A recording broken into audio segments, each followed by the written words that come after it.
Genesis Kapitulo 6. At nangyari, nang magpasimula na dumami ang mga tao sa balat ng lupa, at mangagkaanak ng mga babae.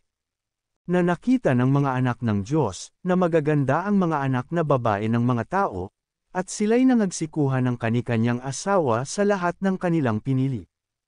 At sinabi ng Panginoon, ang aking espiritu ay hindi makikipagpunyagi sa tao magpakailanman, sapagkat siya may laman, gayon may magiging 120 taon ang kanyang mga araw. Ang mga higanti ay nasa lupa ng mga araw na yaon, at pagkatapos din naman na makasiping ang mga anak ng Diyos sa mga anak na babae ng tao, at mangagkaanak sila sa kanila, ang mga ito rin ang naging makapangyarihan ng unang panahon na mga lalaking bantog. At nakita ng Panginoon na mabigat ang kasamaan ng tao sa lupa, at ang buong haka ng mga pag-iisip ng kanyang puso ay pawang masama lamang na parati.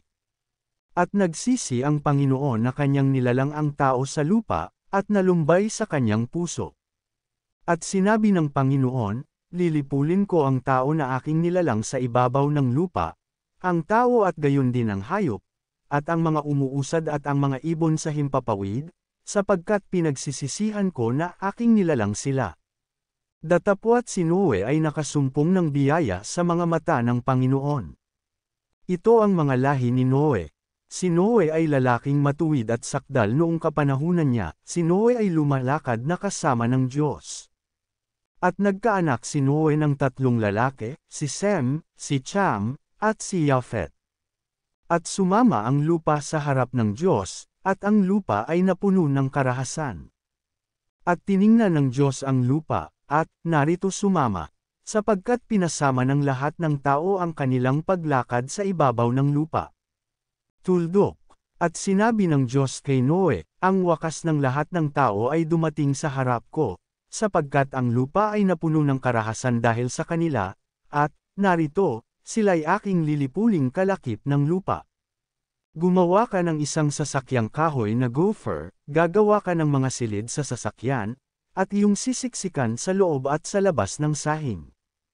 At ganitong paraan gagawin mo, 300 siko ang haba ng sasakyan, 5 siko ang luwang, at 3 siko ang taas. Gagawa ka ng isang durungawan sa sasakyan, at wawakasan mo ng 1 siko sa dakong itaas, at ang pintuan ng sasakyan ay ilalagay mo sa tagiliran, gagawin mong may lapag na lalong mababa, pangalawa at pangatlo. At ako, narito, ako'y magpapadagsa ng isang baha ng tubig sa ibabaw ng lupa, upang lipulin sa silong ng langit ang lahat ng laman na may hininga ng buhay, ang lahat na nasa lupa ay mamatay. Datapwat pagtitibayin ko ang aking tipan sa iyo, at ikaw ay lululan sa sasakyan, ikaw, at ang iyong mga anak na lalaki, at ang iyong asawa, at ang mga asawa ng iyong mga anak na kasama mo. At sa bawat nanggabubuhay, sa lahat ng laman ay maglululan ka sa loob ng sasakyan ng 2 sa bawat uri upang mingitan silang buhay, na kasama mo, lalaki at babae ang kinakailangan. Sa mga ibon ayon sa kani-kanilang uri, at sa mga hayop ayon sa kani-kanilang uri, sa bawat nagsisyusad, ayon sa kani-kanilang uri, 2 sa bawat uri, ay isasama mo sa iyo, upang mingitan silang buhay.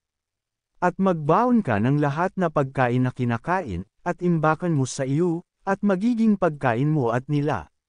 Gayon ginawa ni Noe, ayon sa lahat na iniutos sa kanya ng Diyos, ay gayon ang ginawa niya.